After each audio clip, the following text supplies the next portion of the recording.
موقع پہ ارشاد فرمایا کہ من یرید اللہ بہ خیرا یفقہہ فی الدین، کہ جس انسان کی اس دنیا اور آخرت میں اللہ بہتری چاہتے ہیں، اللہ اس کو دین کی سمجھ عطا فرما دیتے ہیں۔ میں اس موقع پہ ہمیشہ ایک جملہ یہ عرض کیا کرتا ہوں کہ دیندار ہونا کافی نہیں ہے، دیندار ہونے کے ساتھ ساتھ سمجھدار ہونا بھی بولیں بھائی ضروری ہے۔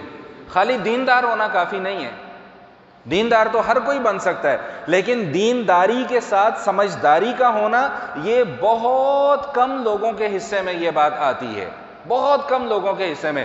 اب دیندار ہونے کے ساتھ سمجھدار ہونے کا کیا مطلب ہے؟ بھائی ایک آدمی نمازی ہے، 5 وقت کا نمازی ہے، جب اسے موقع ملتا ہے، جہاں موقع ملتا ہے وہ اپنی نماز کو چھوڑتا نہیں ہے، تو ایسا شخص دیندار تو ہے۔ لیکن اب ایک آدمی نماز کا وقت ہو جائے اور وہ درمیان سڑک میں کھڑے ہو کر نماز پڑھنا شروع کر دے تو دیندار تو ہے لیکن سمجھدار؟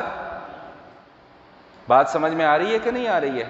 میں نے شاید پہلے بھی کسی موقع پہ آپ کو یہ واقعہ ذکر کیا تھا کہ ادھر جمعے کا بیان شروع ہوا تو ایک صاحب نے مسجد میں کونے میں بیٹھ کے قرآن پاک کی تلاوت کرنا شروع کر دی۔ تو میں نے بتایا کہ بھئی جب اجتماعی عبادت ہو رہی ہو تو پھر انفرادی عبادت کو چھوڑ دو۔ اگر آپ نے نفلی عبادت کرنی ہے، قرآن پڑھنا ہے، باہر جا کے پڑھو۔ یہاں پہ جب سب ایک مجمع لگا ہوا ہے، ایک مجلس لگی ہوئی ہے، تو مجلس کے آداب کا تقاضا یہ ہے کہ اس مجلس میں بات کرنے والے کی بات کو سنا جائے۔ تو مجھ پر فتویٰ لگ گیا کہ مولوی صاحب قرآن پڑھنے سے منع کرتے ہیں، تو یہ دینداری تو ہے لیکن دینداری کے ساتھ سمجھداری نہیں ہے۔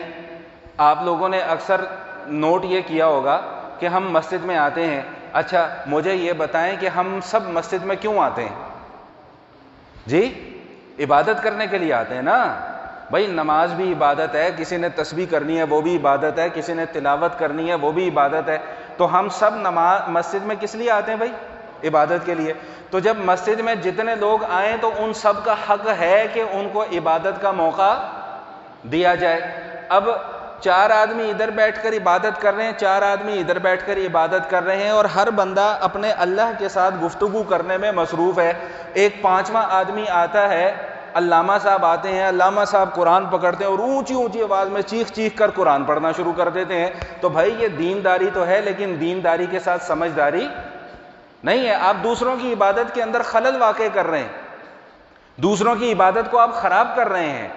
جب اجتماعی جگہ پہ عبادت ہو رہی ہو اور ہر بندہ اپنی اپنی انفرادی عبادت میں مشغول ہو تو اس عبادت کا ادب اور اس عبادت کا تقاضا یہ ہے کہ خاموشی کے ساتھ عبادت کی جائے تاکہ میری عبادت کی وجہ سے کسی دوسرے کی عبادت میں خلل واقع نہ ہو۔ اگر میری عبادت کی وجہ سے کسی دوسرے کے معاملات کے اندر خرابی پیدا ہو رہی ہے تو بھائی پھر یاد رکھیے گا کہ وہ عبادت نہیں ہے۔